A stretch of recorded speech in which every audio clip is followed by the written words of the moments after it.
kinalia.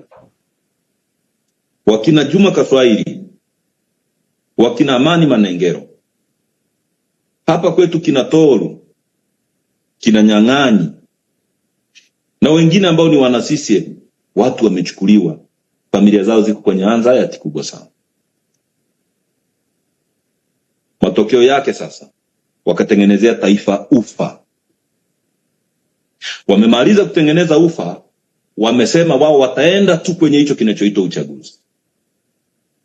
Wananchi nao wakawapima, wananchi wakaona kinachotakiwa kuwa uchaguzi sio tunachopelekwa. Mwisho wa siku wamechafua taifa kwa ujumla. Sasa mimi kwa niaba wenye viti, kwa niaba ya wanachama wa mkoa wa Mara, niseme tu kwamba tunaitaka serikali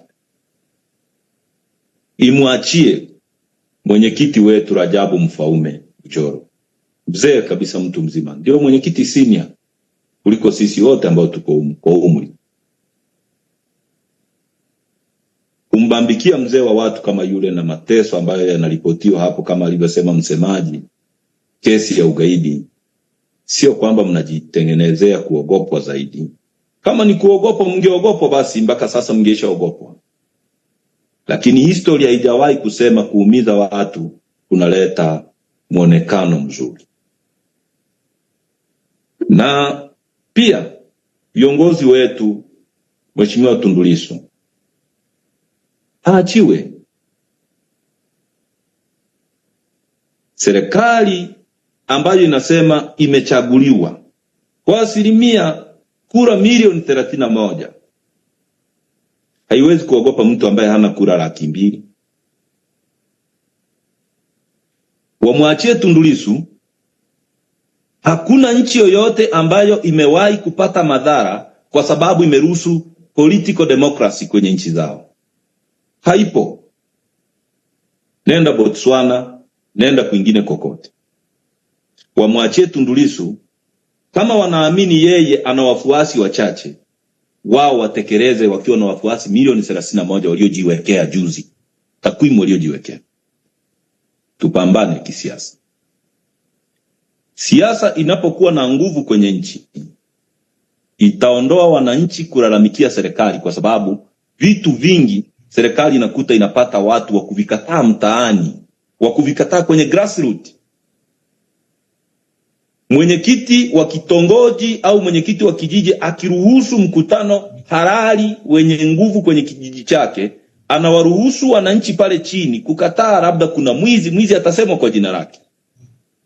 Lakini mwenyekiti akisema, ukisema tofauti nitakukamata, nitakukabidhisha polisi, utapewa kesi ya uhaini, wale wananchi wanatulia, mwizi ana privili. Mwisho wa siku hauwezi kujua yule mwizi atamuumiza mwenyekiti au ataumiza familia ya mwenyekiti.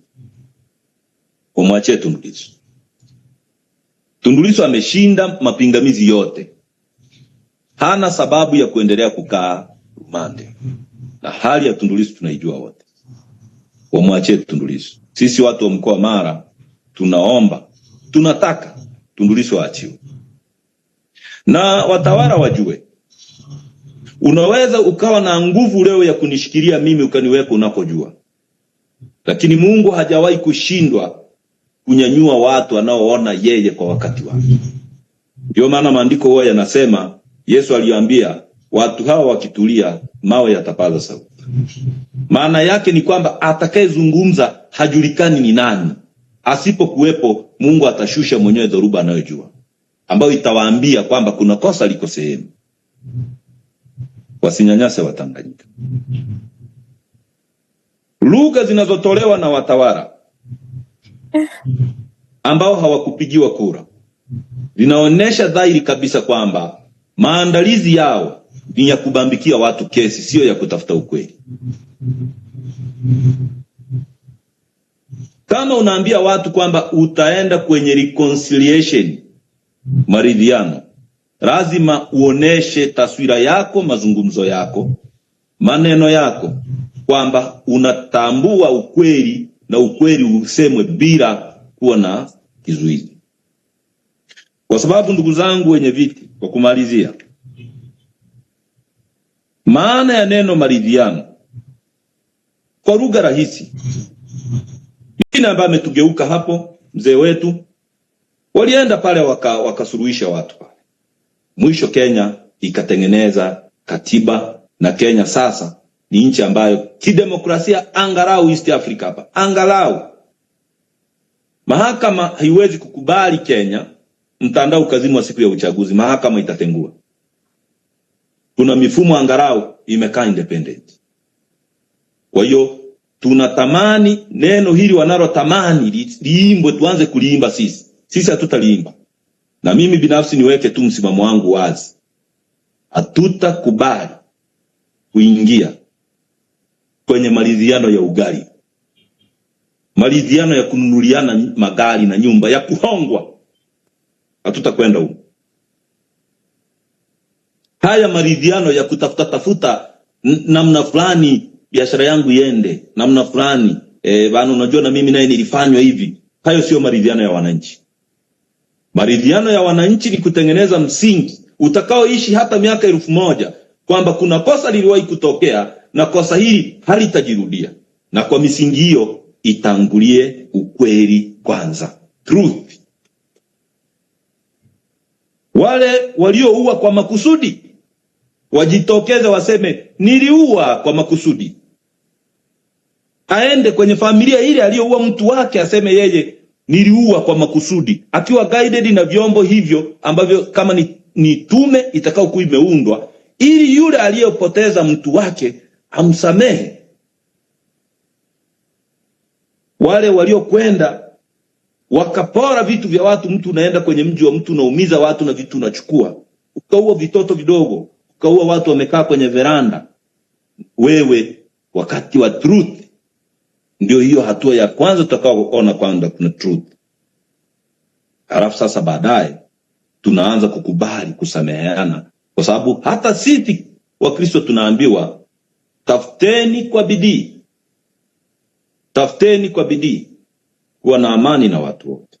Sasa unayetafuta kwa bidii uwe na amani naye ni yule ambaye amekubali kwamba hili kosa lilifanywa. Lakini lugha zingine zile kwamba tunaonewa wivu, sijui uranium, sijui nini, sisi kama wenye vitu wa mikoa tunaona kwamba ni lugha zinazoelekeza hii inayoitwa tume namna ambavyo itaumiza watu. Mwisho kabisa,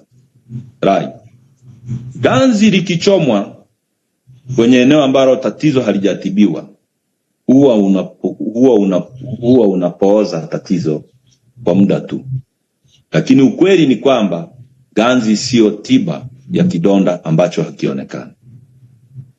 Mtu anaumwa mathalan, ana vidonda vya tumbo, huyo mtu ana tatizo la tumbo, au ana mfupa umevunjika, wewe unamchoma ganzi, atatulia. Baada ya ganzi kuisha anaweza akapiga kelele sana kuliko kichochote. Matumizi yoyote ya nguvu za kidola za kijeshi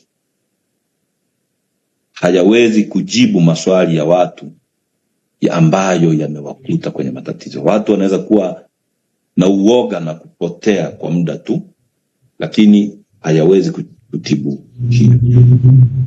Na hakuna nchi iliyowahi kuheshimika kwa kunyanyasa watu, kwa kuteka watu, kwa kubambikia watu kesi mbaya, kubagua raia wake kwa misingi ya kidini, au hata kwa kuumiza, hata kwa kubagaza, au hata kwa kubana vyombo vya habari visiweze kusema ukweli.